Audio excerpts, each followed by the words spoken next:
Now that the die is up, just take your thumb and forefinger and wiggle it side to side, and it'll help it pop right out.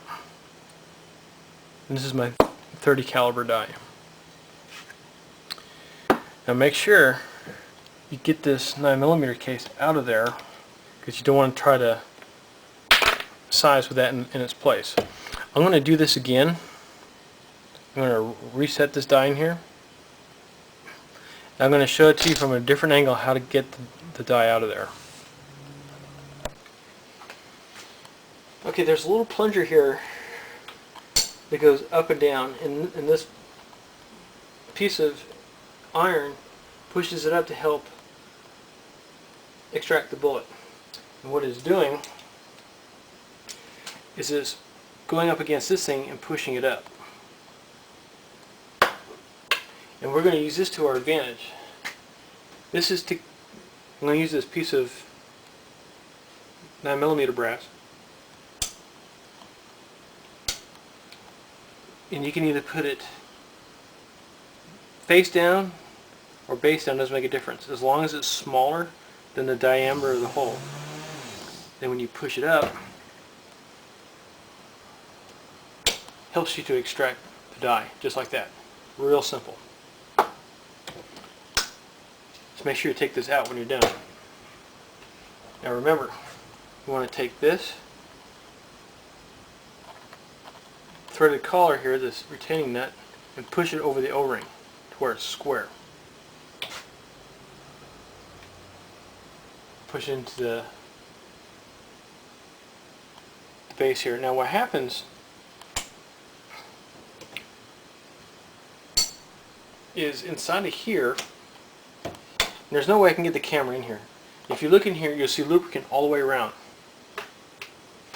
And this thing is hollow all the way around the circumference here. That's where the grease gets forced into, and then it closes around the die like that, and that's how it pushes lubricant in there.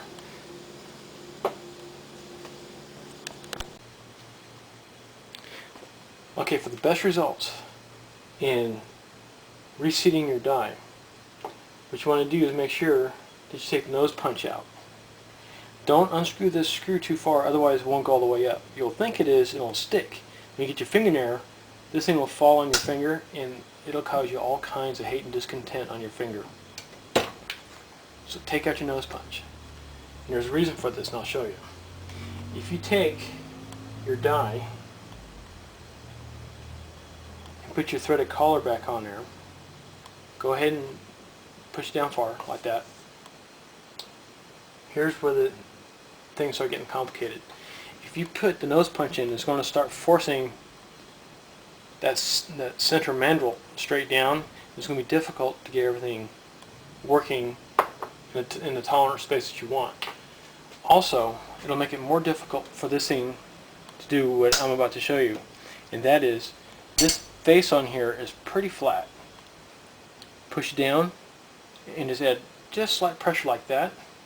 Now these threads are perfectly aligned with the base of this die, or with the face of the press itself. Now you can screw in your die.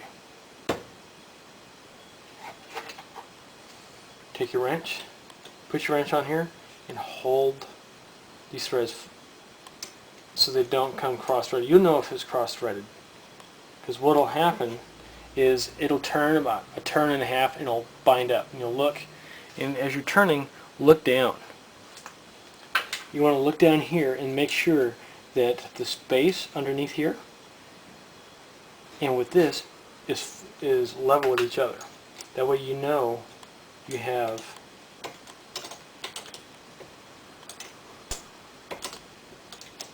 perfectly straight on threaded retaining nut.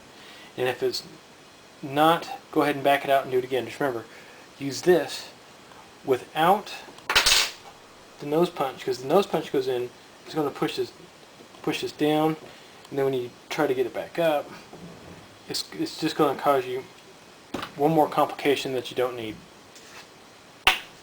So that's how you put that guy right back in there. Simple as that. Now on this guy down here, remember this plunger down here? this is your limiter. There's a thread knurled part here, a threaded knurl that allows you to limit how much throw this thing has. And then the other one is a lock nut. That's all it is. That's pretty much it. Just make sure that you know the size of the bullet that you're sizing and that you're using the right diameter die in order to accomplish what you want, which is a good bullet to bore fit.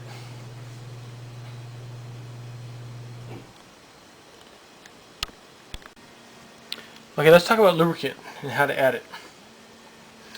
Now lubricant, especially the hollow stick, which we've already made, we just drop it in like this. But there's going to be times when you don't want to use this amount. You may want to use a third of this. So how do you cut it? What I use is dental floss. Just take the dental floss, put it over the area that you want,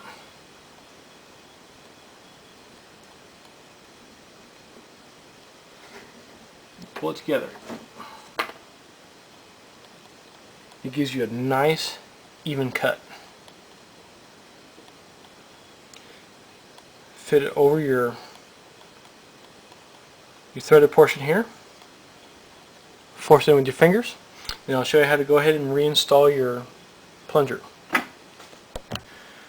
Before reinserting your plunger, examine it to make sure it's not damaged. If it is damaged, just put the damaged O-ring up and the undamaged one down. It helps make a better seal.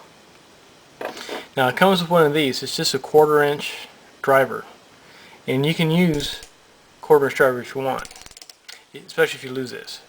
But remember, counterclockwise on this is tightening. So what you want to do is hold this and just start turning it, because otherwise it'll just spin like that. And once it reaches the top of the press, it'll start to go.